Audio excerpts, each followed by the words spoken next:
हाँ जी, तो कैसे हो आप लोग। मैं आपका नीलेश भी अब बहुत बहुत स्वागत करता हूँ सुपरफास्ट क्लासेज यूट्यूब चैनल पे। दोस्तों आज की इस वीडियो में हम लोग पढ़ेंगे जो हम लोग क्लास 10th साइंस का फर्स्ट चैप्टर का अभ्यास का प्रश्न पढ़ रहे थे उसके आगे के प्रश्नों को। जी हाँ मेरे दोस्त, पिछले वीडियो में हमने इन 6 प्रश्नों को सॉल्व कर लिया था। इस वीडियो में हम लोग आगे के यानी 6, 7, 8 आगे के प्रश्नों को सॉल्व करेंगे। तो आप वीडियो में अंत तक बने रहना और चैनल को अभी तक आप सब्सक्राइब नहीं किए हो तो चैनल को सब्सक्राइब कर लेना और बेल आइकन को भी दबा लेना, जिससे मेरी सारी वीडियो की नोटिफिकेशन आप सबको मिलती रहे। तो चलो शुरू करते हैं। देखो सबसे पहले यहाँ 7वें प्रश्न में बोल क्या रहा है। 6 प्रश्नों को तो हमने पीछे सॉल्व कर लिया है यहाँ 6 तक, तो इनको अब मैं मतलब दोबारा क्यों करूँ सॉल्व। आप पीछे जाकर चैनल पे जाकर या उन सभी वीडियोज़ का लिंक जो हमने पीछे पढ़ाया हुआ है आप लोगों को, उसका लिंक इस वीडियो के डिस्क्रिप्शन में दे दूंगा, ठीक है। चलो इस प्रश्न को हम लोग सॉल्व करते हैं। ये प्रश्न क्या है 7वां कि निम्न अभिक्रियाओं के लिए संतुलित रासायनिक समीकरण लिखिए। और हमें इसमें 4 प्रश्न दिया हुआ है। फर्स्ट है कि calcium hydroxide plus carbon dioxide ये दोनों अभिक्रिया कर कर कैल्शियम कार्बोनेट और जल का निर्माण करते हैं। तो सबसे पहले तो इसको हमें सूत्र के फॉर्म में लिखना होगा और उसके बाद फिर उसको संतुलित भी करना है। देख यहाँ बोल रहे हैं ना, देखो कि निम्न अभिक्रियाओं के लिए संतुलित रासायनिक समीकरण लिखिए। तो चलो इसको हम लोग करते हैं हल, ठीक है। देखो सबसे पहला इसमें क्या है, कैल्शियम हाइड्रोक्साइड अभिक्रिया कर रहा है। ए वाले को हम लोग हल करते हैं। कैल्शियम हाइड्रोक्साइड अभिक्रिया कर रहा है कार्बन डाइऑक्साइड से। तो कैल्शियम हाइड्रोक्साइड का फार्मूला क्या होता है, CaOH ट्वाइस। ये कैल्शियम हाइड्रोक्साइड होता है। मैंने यहाँ नीचे ट्वाइस इसलिए लिखा, 2 इसलिए लिखा कि देखो जो कैल्शियम होता है ना उस पर +2 चार्ज, कैल्शियम पे +2 चार्ज होता है और ये OH यानी हाइड्रोक्साइड जो आयन होता है इस पे -1 चार्ज होता है। तो इसलिए मैंने नीचे 2 लिख दिया, इसलिए क्योंकि ये 2 माइनस चार्ज हो जाए तभी तो 2 + 2 - तभी तो ये फार्मूला सही होगा। तो इसलिए मैंने यहाँ नीचे 2 लिखा है। तो कैल्शियम हाइड्रोक्साइड का ये सूत्र हो गया। सूत्र कैसे बनता है अभी मैंने आपको ये छोटे में मतलब शॉर्ट में एक्सप्लेन भी कर दिया। बाकी आप कॉन्सेप्ट की वीडियो देखोगे ना तो आसानी से ये सूत्र बनाना भी सीख जाओ, क्योंकि मैंने एक वीडियो में डेडिकेटेड ये बता रखा है कि कैसे हम लोग फार्मूला बनाते हैं। चलो तो ये हम लोग का कैल्शियम हाइड्रोक्साइड अभिक्रिया कर रहा है किससे, कार्बन डाइऑक्साइड से। तो कार्बन डाइऑक्साइड का तो भाई फार्मूला आप सब लोग जानते हो क्या होता है, CO2। तो ये CO2 से अभिक्रिया कर रहा है। तो ये क्या बना रहा है, ये इधर बना रहा है कैल्शियम कार्बोनेट। कैल्शियम कार्बोनेट क्या होता है, CaCO3 कैल्शियम कार्बोनेट चूना पत्थर। भाई ये तो फार्मूला सबको याद होना चाहिए। और प्लस जल यानी H2O का निर्माण हो रहा है। अब इसको ये जो रासायनिक अभिक्रिया है इसको हमें संतुलित भी करना है, ठीक है। तो देख लेते हैं ये संतुलित है या संतुलित करना है। तो सबसे पहले आप जानते हो कि इधर वाली चीज़ें, तीर के इधर वाली चीज़ें क्या होती हैं, अभिकारक होती हैं और इधर वाली चीज़ें उत्पाद होती हैं। तो संतुलित समीकरण के लिए अभिकारक और उत्पाद में प्रत्येक जो तत्व है उसके परमाणुओं की संख्या बराबर होनी चाहिए। तो देखते हैं बराबर है कि नहीं है। जैसे यहाँ पे कैल्शियम है तो देखो मतलब यहाँ पे पूरे इधर अभिकारक में कैल्शियम केवल यहाँ पे है, मतलब 1 है। और इधर अगर हम कैल्शियम की बात करें तो देखो केवल इधर यहाँ 1 है, ठीक है। तो कैल्शियम तो ठीक है। अब देखो यहाँ पे हम लोग इधर हाइड्रोक्साइड आयन नहीं है तो इसको O और H को अलग अलग लेते हैं। इसको हम लोग ऑक्सीजन लिखते हैं, इसको हाइड्रोजन लेते हैं। तो अगर ऑक्सीजन को यहाँ पे देखा जाए, नीचे 2 लिखा है तो 2 ऑक्सीजन और 2 हाइड्रोजन हो जाएगा। तो 2 ऑक्सीजन और 2 ऑक्सीजन 4 ऑक्सीजन। यहाँ पे देखो, यहाँ पे अगर देखा जाए तो 1 ही ऑक्सीजन और 3 ऑक्सीजन यानी 4 ऑक्सीजन, ठीक है। यहाँ पे 3 ऑक्सीजन, एक यहाँ पे 4 ऑक्सीजन।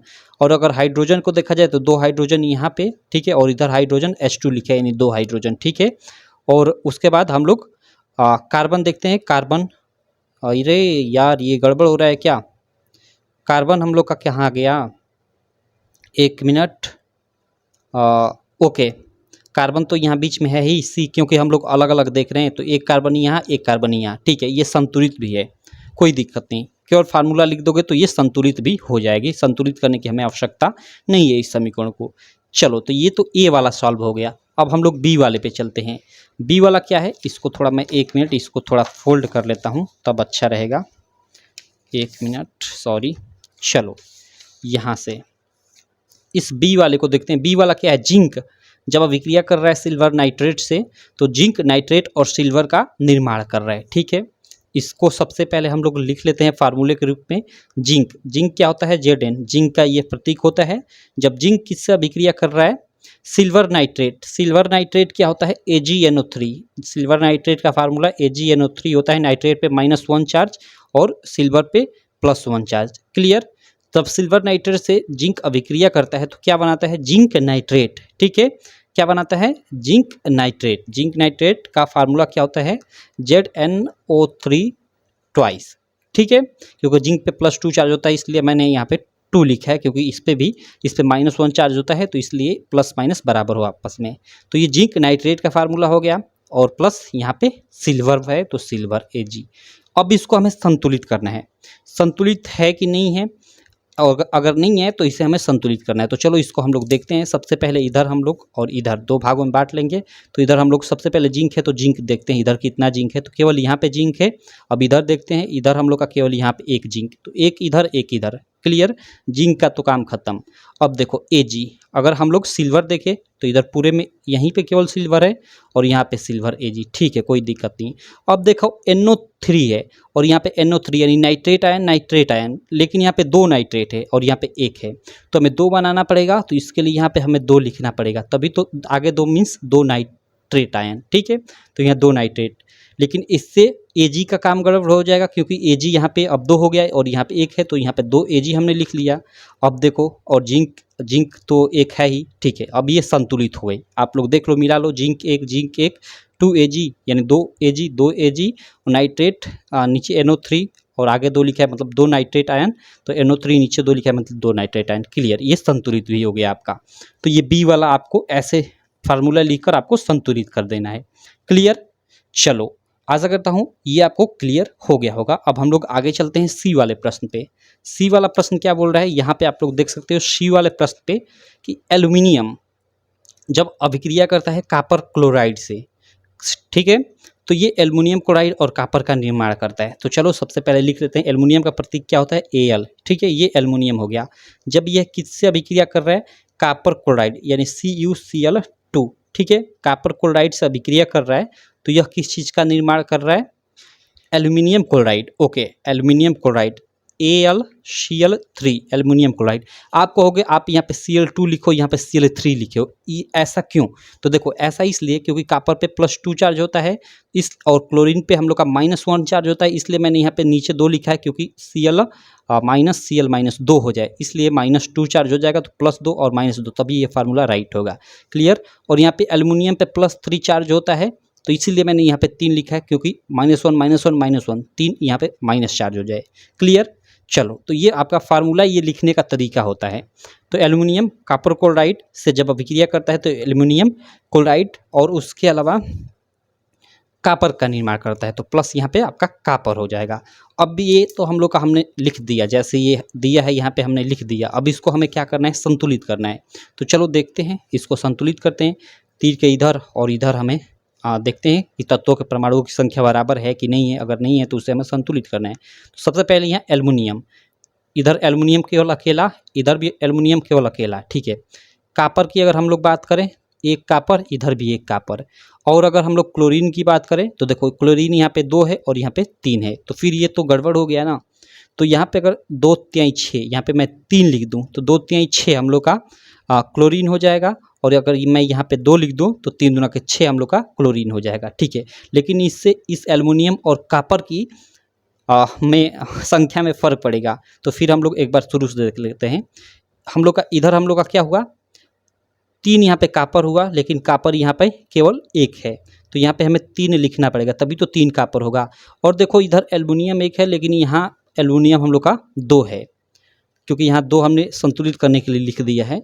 तो फिर यहाँ पे हमें 2 लगाना पड़ेगा, तभी तो ये 2 एल्युमिनियम यहाँ, 2 एल्युमिनियम यहाँ। अब देखो ये पूरी तरह से लगभग मुझे लग रहा है संतुलित हो गया। 2 एल्युमिनियम और कॉपर, 3 कॉपर है, आगे 3 है, तो मतलब इसका है कि 3 कॉपर, तो इधर भी 3 कॉपर, और क्लोरीन ये 2 तिहाई 6 क्लोरीन, और ये 3 दूना के 6 क्लोरीन, यानी ये पूर्ण रूप से हम लोग का अब ये संतुलित हो गया, ठीक है। ये कौथा था भाई, ये हम लोग का 7वें का सी वाला प्रश्न था, ठीक है। ये हम लोग का क्लियर हो गया। चलो अब हम लोग आगे चलते हैं। अगला प्रश्न डी वाला इसमें का सॉल्व करते हैं। इधर मैं आ जाता हूँ। इसमें डी वाले में क्या है आप लोग देख सकते हो। डी वाले में है यहाँ पे कि बेरियम क्लोराइड, ओके, यहाँ पे बेरियम क्लोराइड जब अभिक्रिया कर रहा है पोटेशियम सल्फेट से, तो किस चीज़ का निर्माण कर रहा है? बेरियम सल्फेट और पोटेशियम क्लोराइड का निर्माण कर रहा है। ठीक है, चलो इसको लिख लेते हैं। बेरियम क्लोराइड, बेरियम पे +2 चार्ज होता है तो BaCl2, यहाँ पे 2 इसलिए लिखा क्योंकि -1 इस पे चार्ज होता है क्लोरीन पे। ठीक है, जब बेरियम क्लोराइड अभिक्रिया करता है किससे? पोटेशियम सल्फेट से। पोटेशियम सल्फेट यानी K2SO4 पोटेशियम सल्फेट से अभिक्रिया करता है, तो ये किस चीज़ का निर्माण करता है? ये barium sulphate. Okay, barium sulphate यानी BaSO4 बेरियम सल्फेट का निर्माण करता है। और उसके अलावा कहाँ गया भाई? ये पोटेशियम क्लोराइड का निर्माण करता है। ठीक है, यानी KCl का, पोटेशियम क्लोराइड KCl। पोटेशियम पे +1 चार्ज होता है, इस बात को आपको ध्यान में रखने की जरूरत है। और जो सल्फेट आयन होता है इस पे जो सल्फेट आयन होता है ना, इस पे आपका प्लस, यहाँ पे मैं SO4 जो होता है इस पे -2 चार्ज होता है। ठीक है, इस बात को आपको ध्यान रखना है। और पोटेशियम पे +1 चार्ज होता है, इसलिए फार्मूला पोटेशियम सल्फेट का K2SO4 यहाँ पे लिखा गया है। 2 इसलिए यहाँ पे नीचे लिखा गया क्योंकि पोटेशियम पे +1 चार्ज होता है, नीचे 2 लिखा है क्योंकि 2 चार्ज होता है प्लस, और यहाँ इस पे तो 2 चार्ज पहले से ही होता है सल्फेट पे। ठीक है, चलो तो सबसे पहले ये तो हमने जैसे जैसे यहाँ बोला था इसको हमने लिख लिया। अब इसको हमें संतुलित करना है। ठीक है, चलो संतुलित करते हैं, कोई दिक्कत नहीं। सबसे पहले इधर और इधर हम लोग देखते हैं तत्वों के परमाणुओं की संख्या। सबसे पहले यहाँ बेरियम। ठीक है, बेरियम यहीं पे है केवल। इधर हम लोग देखते हैं बेरियम, तीर के इधर एक, कोई दिक्कत नहीं। अब क्लोरीन देखें तो केवल क्लोरीन यहाँ पे है 2 ठे। इधर अगर देखा जाए तो Cl केवल यहाँ पे 1 है। यहाँ पे क्या है? क्लोरीन 1 है, तो इसको 2 बनाने के लिए यहाँ हमें 2 लिखना पड़ेगा। ठीक है, इस बात को ध्यान में आपको रखना है कि नीचे नहीं लिखना है। कितने लोग कहेंगे कि KCl है तो आप 2 यहाँ पे लिख रहे हो, तो ये 2 ये भी बढ़ जाएगा, उससे अच्छा यहाँ पे लिख दो, तो ये फार्मूला ही गलत हो जाएगा। क्लियर? क्योंकि पोटेशियम पे +1 चार्ज और क्लोरीन पे -1 चार्ज, तो ये फार्मूला राइट है। अगर यहाँ 2 लिख देते हैं तो -2 चार्ज, तो ये फार्मूला आपका गलत हो जाएगा। KCl2 ये फार्मूला आपका गलत हो जाएगा। ठीक है, चलो आगे हम लोग तो यहाँ समझते हैं, तो इसलिए यहाँ पे 2 लिखेंगे। अब देखो यहाँ पे है क्या, अब हमें क्लोरीन की संख्या बराबर की, तो पोटेशियम की अब संख्या देखते हैं। 2 पोटेशियम, यहाँ पे 2 पोटेशियम, और सल्फेट आयन हम लोग का 1 और सल्फेट आयन 1। संतुलित हो गई क्या यार? केवल यहाँ 2 लगाने से शायद हो गई। देखो एक बार और हम लोग देख लेते हैं। बेरियम क्लोरीन 2 पोटेशियम हम लोग का 2, पोटेशियम 2, सल्फेट। ठीक है, ये संतुलित हो गई। तो चलो ये हमने 7वें प्रश्न को हमने कर लिया। इसमें 4 हमें प्रश्न दिए थे, चारों को हमने सॉल्व कर लिया। अब हम लोग आगे के प्रश्न को देखते हैं।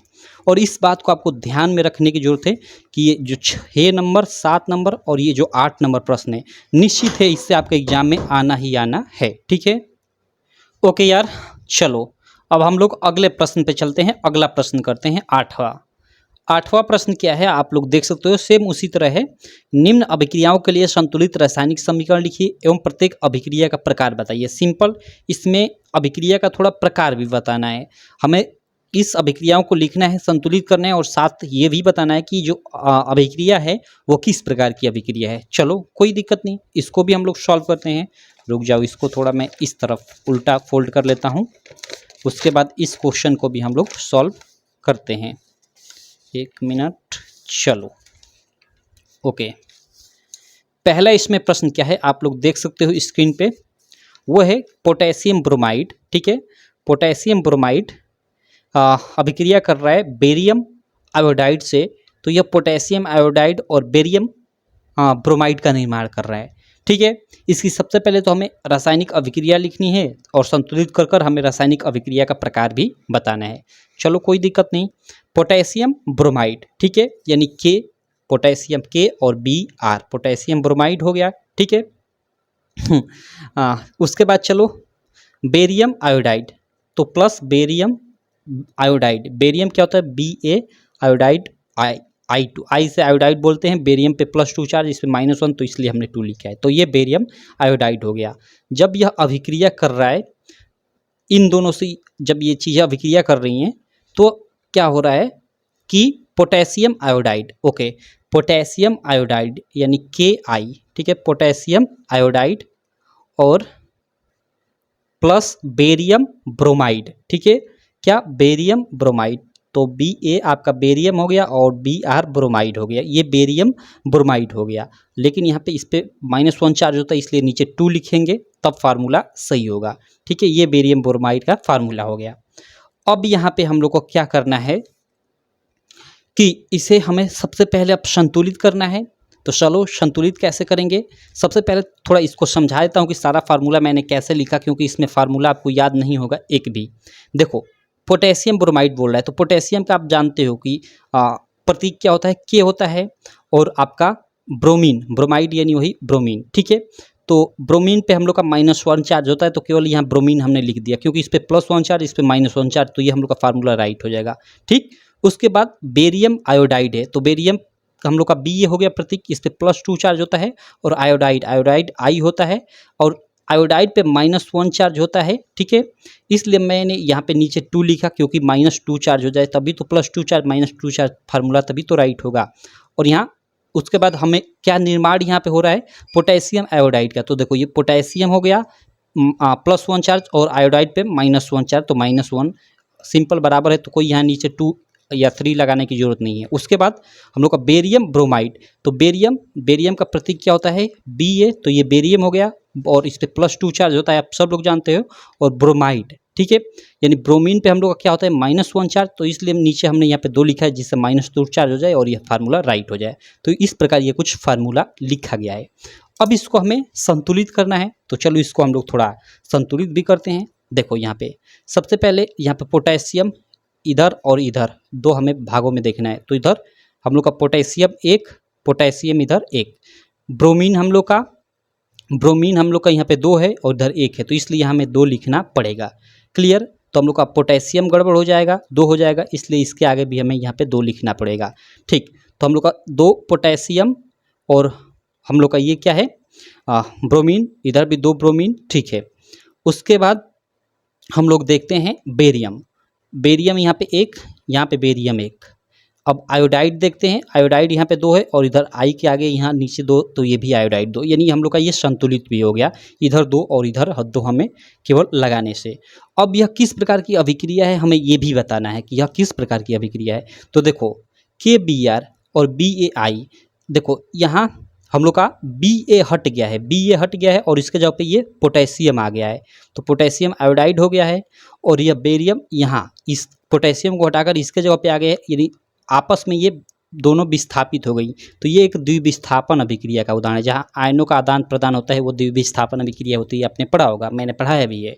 तो यह द्विविस्थापन अभिक्रिया का उदाहरण है।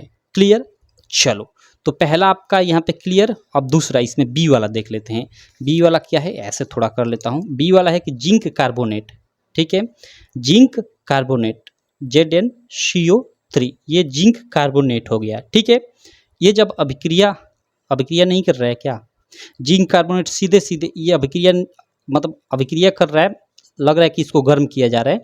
गर्म करने के बाद यह जिंक ऑक्साइड और कार्बन डाइऑक्साइड में टूट जाता है। जिंक ऑक्साइड यानी ZnO, ठीक है, ZnO जिंक ऑक्साइड हो गया, और प्लस कार्बन डाइऑक्साइड यानी CO2, ये कार्बन डाइऑक्साइड हो गया।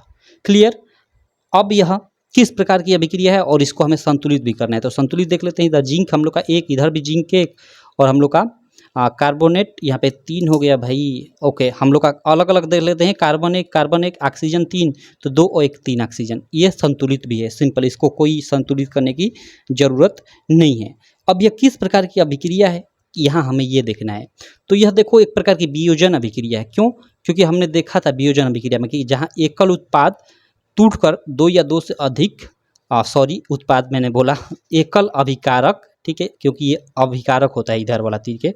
तो हमने वियोजन अभिक्रिया में देखा था कि जहाँ एकल अभिकारक टूटकर 2 या 2 से अधिक उत्पाद बनाए, वह वियोजन अभिक्रिया होती है। तो यहाँ ये वियोजन अभिक्रिया का उदाहरण हो जाएगा। क्लियर, तो ये बी वाला भी क्लियर। अब चलो सी वाला कर लेते हैं। इसमें क्या है, हाइड्रोजन और क्लोरीन अभिक्रिया कर हाइड्रोजन क्लोराइड का निर्माण करें। तो सिंपल, यहाँ तो यहीं से पता चल रहा है कि यह संयोजन अभिक्रिया का उदाहरण है। संयोजन अभिक्रिया क्या होती है, जिसमें 2 आपके क्या होते हैं कि मतलब अभिकारक मिलकर एकल उत्पाद का, 2 या 2 से अधिक अभिकारक मिलकर एकल उत्पाद का निर्माण करते हैं, वो संयोजन अभिक्रिया होती है। और संयोजन और वियोजन अभिक्रिया एक दूसरे के विपरीत होती है, ये भी आप लोग जानते हो। तो जहाँ 2 या 2 से अधिक अभिकारक मिलकर एकल उत्पाद का निर्माण करे, ठीक है, यानी एक ही उत्पाद का निर्माण करे, वह संयोजन अभिक्रिया होती है। जैसे यहाँ पे हाइड्रोजन और क्लोरीन मिलकर हाइड्रोजन क्लोराइड का निर्माण करें। तो चलो इसकी अभिक्रिया भी लिख लेते हैं।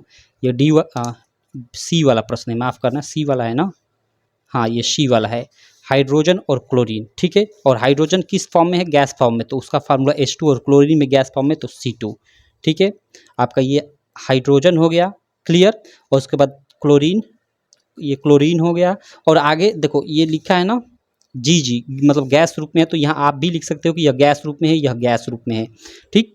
न भी लिखो तो काम चल जाएगा, लेकिन लिख दोगे तो और बेटर रहेगा। ये दोनों अभिक्रिया कर क्या कर रहे हैं? हाइड्रोजन क्लोराइड यानी HCl का निर्माण करते हैं। हाइड्रोजन क्लोराइड क्या होता है? HCl, हाइड्रोक्लोरिक अम्ल भी जिसे बोलते हैं, ठीक है। अब इसको संतुलित कर दे तो यहाँ केवल हम लोग आगे इसके 2 लगा देंगे ना यहाँ पे, तो ये संतुलित हो जाए, क्योंकि क्लोरीन 2 तो क्लोरीन 2, हाइड्रोजन 2 तो हाइड्रोजन 2, ये संतुलित भी हो गई। तो यह किस प्रकार की अभिक्रिया हुई? यह एक संयोजन अभिक्रिया हुई, ठीक है। और ऊपर वाला यह क्या था? वियोजन अभिक्रिया था। और ये भी याद रखना कि संयोजन और वियोजन अभिक्रिया एक दूसरे के विपरीत होती है। क्यों? क्योंकि वियोजन अभिक्रिया में एकल उत्पाद उत्पाद बोल रहा हूँ, एकल अभिकारक टूटकर 2 या 2 से अधिक उत्पाद का निर्माण करता है। और संयोजन अभिक्रिया में क्या होता है? ये तो वियोजन अभिक्रिया हो गया, और संयोजन अभिक्रिया में 2 या 2 से अधिक अभिकारक मिलकर एकल उत्पाद बनाते हैं, तो ये संयोजन अभिक्रिया हो गया। तो देख लो ये एक दूसरे के दोनों विपरीत हैं, क्लियर। चलो ये हम लोग का सी वाला प्रश्न हो गया। अब डी वाला प्रश्न देख लेते हैं। डी वाले प्रश्न में कि बेरियम क्लोराइड पोटेशियम सल्फेट से अभिक्रिया कर बेरियम सल्फेट और पोटेशियम क्लोराइड का निर्माण करता है। इसके लिए थोड़ा ओके, यहाँ पे दूसरे पेज लेने की जरूरत नहीं है। चलो यहाँ पे देख लेते हैं, कहाँ है भाई? ये डी वाला है, अरे यार, ओके ये डी वाला है, मैग्नीशियम। मैं क्या बोल दिया था भाई? यही बोला था ना? नहीं, कोई दूसरा बोल दिया था क्या? ये वाला बोल दिया था, माफ़ करना। चलो ये वाला है, डी वाला ये है, मैंने 7वें का डी बोल दिया था शायद। चलो कोई दिक्कत नहीं, मैग्नीशियम, ठीक है, ये है, क्योंकि अभी हमने इसको किया, अब ये है। क्या है इसमें कि मैग्नीशियम हाइड्रोक्लोरिक अम्ल से अभिक्रिया कर मैग्नीशियम क्लोराइड और हाइड्रोजन गैस का निर्माण कर रहा है, ठीक है। मैग्नीशियम यानी Mg, ये डी वाला है, ठीक है। मैग्नीशियम यानी Mg, क्लोरीन यहाँ पे देखो, माफ़ करना, ये हाइड्रोक्लोरिक अम्ल मीन्स HCl से अभिक्रिया कर क्या कर रहा है? मैग्नीशियम क्लोराइड क्या बना रहा है? मैग्नीशियम क्लोराइड यानी MgCl2, ये मैग्नीशियम क्लोराइड का फार्मूला होता है, प्लस हाइड्रोजन और गैस बना रहा है। तो यहाँ पे H2, यहाँ तीर भी दर्शा सकते हो, क्योंकि गैस को ऐसे भी दर्शाते हैं, या कोष्ठ में G भी लिख सकते हो, आपका मन। अब इसको हमें संतुलित करना है। चलो हम लोग संतुलित भी कर लेते हैं इसको। सबसे पहले देखो यहाँ पे हम लोग का मैग्नीशियम, इधर देखते हैं मैग्नीशियम 1, इधर देखते हैं हम लोग का मैग्नीशियम 1, और कहीं नहीं मैग्नीशियम है। हाइड्रोजन 1, इधर हाइड्रोजन 2, तो इसलिए यहाँ पे हम लोग 2 लगाएंगे, तो हाइड्रोजन 2 और क्लोरीन 2, तो इधर क्लोरीन 2, संतुलित हो गया केवल यहाँ 2 लगाने से। अब यह किस प्रकार की अभिक्रिया है, इसे हमें बताना है, ठीक है। तो देखो मैग्नीशियम यहाँ क्या कर रहा है कि हाइड्रोक्लोरिक अम्ल से यानी HCl से हाइड्रोजन को हटा दे रहा है, और उसकी जगह पे खुद आकर मैग्नीशियम क्लोराइड का निर्माण कर रहा है, और हाइड्रोजन को विस्थापित कर दे रहा है। यानी यहाँ कौन सी अभिक्रिया हुई? यहाँ पे विस्थापन अभिक्रिया हुई, ठीक है। ये विस्थापन अभिक्रिया का उदाहरण हो गया, सिंपल। तो इस प्रकार हमने ये जो 8वां प्रश्न था, इसमें जो चार्ट है, इन प्रश्नों को भी कर लिया। देखो ये प्रश्न है, ये 5वां, 6वां, 7वां और 8वां, ये चारों के चारों काफ़ी वेरी इंपॉर्टेंट है, और निश्चित है इनसे आपके एग्जाम में प्रश्न आने ही वाला है, मतलब आने वाला ही क्या, आएगा ही आएगा, इन्हीं में से, इन चारों में से। तो आप इसको क्लियर कर लेना एकदम अच्छे से। चलो उसके बाद 8वें के बाद 9वां एक प्रश्न है, उसको देख लेते हैं। ये क्या प्रश्न है 9 नंबर, कि ऊष्माक्षेपी एवं ऊष्माशोषी अभिक्रिया का क्या अर्थ है? उदाहरण दीजिए। ओके, मतलब हमें ऊष्माक्षेपी और ऊष्माशोषी अभिक्रिया के बारे में लिखना है, उदाहरण सहित, उदाहरण भी हमें देना है, ठीक है। तो ऊष्माक्षेपी अभिक्रिया क्या होती है? मैंने आपको पढ़ाया था तो बताया था कि ऐसी अभिक्रिया जिसको मतलब करने के लिए ऊष्मा की ऐसी अभिक्रिया जिसमें ऊष्मा का निर्माण हो, उसमें उसे ऊष्माक्षेपी अभिक्रिया कहते हैं। और ऐसी अभिक्रिया जिसको मतलब कराने के लिए ऊष्मा की आवश्यकता हो उसको ऊष्माशोषी अभिक्रिया कहते हैं। शोषी मीन्स अवशोषण, मतलब जिस अभिक्रिया में ऊष्मा की आवश्यकता हो उसको ऊष्माशोषी अभिक्रिया बोलते हैं। और ऊष्माक्षेपी मतलब ये छेपी मीन्स एक तरह से मतलब बिग्र है, हम लोग अपनी भोजपुरी भाषा में बोलते हैं, मीन्स इसमें निर्माण होता है। ठीक है, तो यहाँ एक मिनट उदाहरण मैं आपको लिख कर दिखा देता हूँ। यहाँ पे सबसे पहले इसमें क्या करोगे कि आप उत्तर लिखोगे और हेडिंग डालोगे ऊष्माक्षेपी अभिक्रिया, और उसमें लिखोगे कि ऐसी अभिक्रिया जिसमें उत्पाद निर्माण के साथ साथ ऊष्मा का भी निर्माण हो वो ऊष्माक्षेपी अभिक्रिया कहलाती है। और उदाहरण में लिख लोगे, उदाहरण में क्या लिखोगे, उदाहरण में बहुत सारा है, जैसे आपका कार्बन हो गया, जब यह ऑक्सीजन से अभिक्रिया करता है तो कार्बन डाइऑक्साइड का निर्माण करता है और साथ ही साथ ऊष्मा का भी निर्माण करता है, ये ऊष्मा का प्रतीक होता है। ठीक, तो इसमें देखो, इसमें देखो ये ऊष्मा का निर्माण हो रहा है, इसलिए ये ऊष्माक्षेपी अभिक्रिया हो गई। या एक और अन्य उदाहरण लिखना चाहो तो जैसे आपका जो मेथेन होता है CH4, एक मिनट इसको ले लेता हूँ। मेथेन जो होता है ये आपके बुक में उदाहरण दिया हुआ है, जब ऑक्सीजन से अभिक्रिया करता है तो कार्बन डाइऑक्साइड, जल और उसके साथ साथ आपका ऊष्मा का भी निर्माण करता है, तो यहाँ ऊष्मा भी बन रहा है, तो ये ऊष्माक्षेपी अभिक्रिया का उदाहरण हो जाएगा। ठीक है, तो ऊष्माक्षेपी अभिक्रिया का डिफिनीशन क्या लिखोगे कि ऐसी अभिक्रिया है जिसमें उत्पाद निर्माण के साथ साथ ऊष्मा का भी निर्माण हो उसे ऊष्माक्षेपी अभिक्रिया कहते हैं। और ये दो आपके उदाहरण हो जाएंगे। बाकी आपके बुक में और कई उदाहरण दिए हुए हैं, आप कम से कम 2 उदाहरण याद कर लीजिएगा। ठीक है, ओके। अगला ऊष्माशोषी अभिक्रिया। ऊष्माशोषी अभिक्रिया क्या होती है? ऐसी अभिक्रिया जिसको कराने के लिए ऊष्मा की आवश्यकता हो उसे ऊष्माक्षेपी में ये है ऊष्माशोषी। ऐसी अभिक्रिया मतलब ये ऊष्माक्षेपी एवं ऊष्माशोषी अभिक्रिया का उदाहरण दीजिए, तो ऊष्माक्षेपी अभिक्रिया उत्तर लिखोगे, ऊष्माक्षेपी अभिक्रिया डालकर पहले लिखोगे और फिर ऊष्माशोषी है तो ऊष्माशोषी सेकंड हेडिंग डालोगे और इसमें लिखोगे क्या कि ऐसी अभिक्रिया जिसको कराने के लिए या जिसको संपन्न कराने के लिए ऊष्मा की आवश्यकता हो वो क्या होती है? ऊष्माशोषी अभिक्रिया होती है। ठीक है, ये ऊष्माशोषी अभिक्रिया में लिख दोगे।